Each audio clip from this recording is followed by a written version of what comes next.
साम्राज्य न्यूज, सामान्यांचा असामान्य आवाज।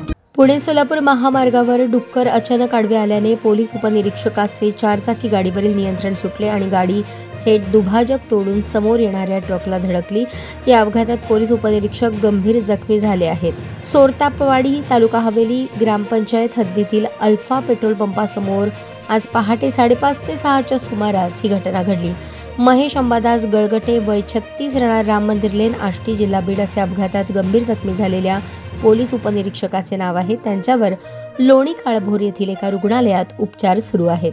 मिळालेल्या माहितीनुसार गळगटे हे बार्शी पोलीस ठाण्यात पोलीस उपनिरीक्षक या दर्जाच्या पदावर कार्यरत आहेत। कामानिमित्त आपल्या चारचाकी गाडीतून ते जात होते। आज पहाटे पुण्यावरून सोलापूरच्या दिशेने निघाले दरम्यान सोरतापवाडी हद्दीतील अल्फा पेट्रोल पंपासमोर आले असता अचानक एक डुक्कर आडवे आल्याने हा अपघात घडला।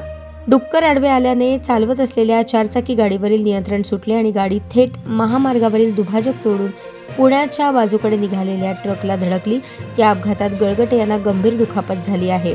दरम्यान अपघाताची माहिती मिळताच कदम रुग्णवाहिकेचे वैभव कदम आणि रस्त्यावरील नागरिकांच्या मदतीने त्यांना गाडी बाहेर काढून लोणी काळभोर येथील एका रुग्णालयात दाखल करण्यात आले आहे।